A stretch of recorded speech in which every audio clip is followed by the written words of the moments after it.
omwaka gwali gwa 1945 ekimyanso eky'amaanyi bwe kyakuba Hiroshima kigifuula ekifo ekisinga okuba nga kijjudde enzikiza mu nsi yonna. Omulundi ogwasookera ddala ensi yonna yekkaanya amaanyi ageekwesa emabega wa atomu, ng'era enjega teyakomaawo nga wayise emyaka waginda 40 enjega y'emu yaddamu n'ebawo. Omwaka gwali gwa 1986 lwakuba eno enjega leero teyadda mu ffoomu ya kyakulwanyisa wabula yajjanga ensobi. Wansi eyo ddala mu Soviet Union mu kifo ekimanyiddwa nga Chernobyl basayintisi baali ba carrying out routine test eyaviirako okuba nti efuuka ekirooto eky'entiisa. Reactor zaabaluka eggulu ne lyaka kw'ossa n'okutambula kw'okufa okwali okwekwesa okwetooloola Europe yonna. Luno terwali lutalo wabula sayansi eyali agenza obubi, ng'era ekyaddawo awo kigenda nakwewuunyisa lwa nsonga abalosha baalwana nnyo okukuuma bino ebintu ekyaviirako abantu abali basoba mu 1000 okufa. Kati mu eno video ogenda laba ensonga lwaki abalosha baalwana nnyo okukuuma eno incident nga tebagibulidde bantu nnyo.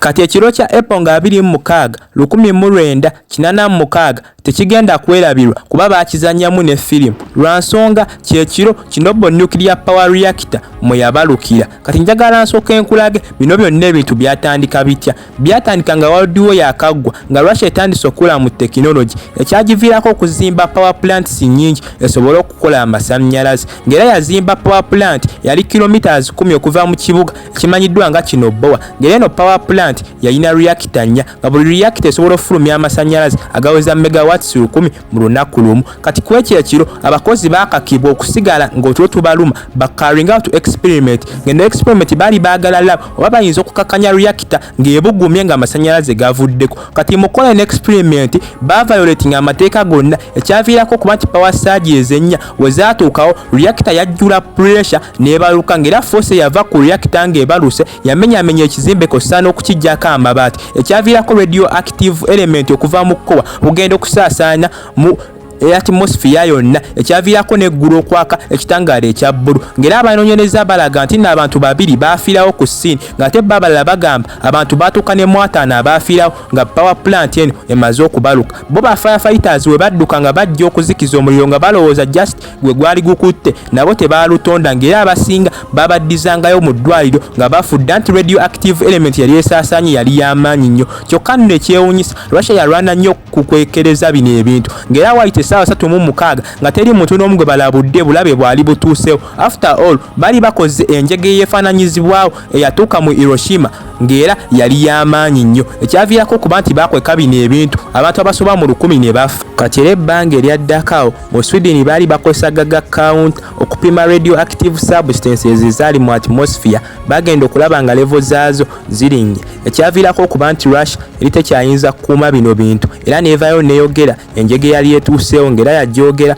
Oktoba nga 28 ekyaviirako amawanga agasinga mu Europe okwegatta ne gafuna ennyonyi gagende gasobola okuziika eno reactor n'ozikiza omuliro ogwali gugivaako. Ne basindikirako ne robot bwe bali basobola okontrolinga nga bakozesa remote. Lwakuba bo robot tebwawangaala nnyo era bwamenyeka kyabaviirako okuba nti bali balina kozesa human labor, era ne basindikayo abantu basobole okuziika radioactive substance ezaali ziwezaako ttaani ezisoba mu 100, ng'era omwaka ogwaddako ekifo bagenda ne bakizimbako containment nga bakozesa steel kosa n'ebyuma eby'amaanyi, ng'era eno containment yabeerawo paka omwaka gwa 2016 we bajja ne baddamu ne bagimenyamenya ne baddamu ne bazimba endala ey'amaanyi nga tesobola ganya radioactive substance yonna kuddamu fuluma. Kati awo ekyaddako abantu bonna abaali baliraanye ekifo ekimanyiddwa nga Chernobyl abaali baweza omutwalo gumu mu 13,500 baabasengwa ne babazza mu kifo ekirala kuba ekifo kyali tekikyali safe. Bagenda omumala okukola kino ng'abasawo mu ddwaliro baali ba recordings nti abaana abaali basoba mu 1000 bali babalese mu ddwaliro nga bafunye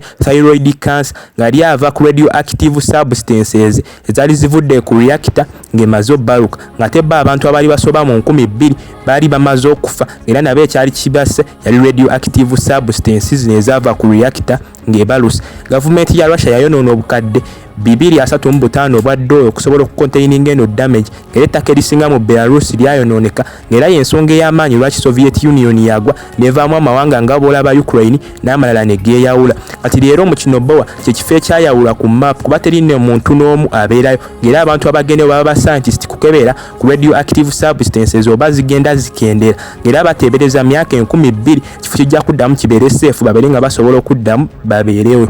Obadde kwa Officer Nonitech kati mbadde nkusaba twesangeyo mu video eddako ne twerabira okulaikinga okusubscribinga n'okusharinga video webe badde kunyumidde.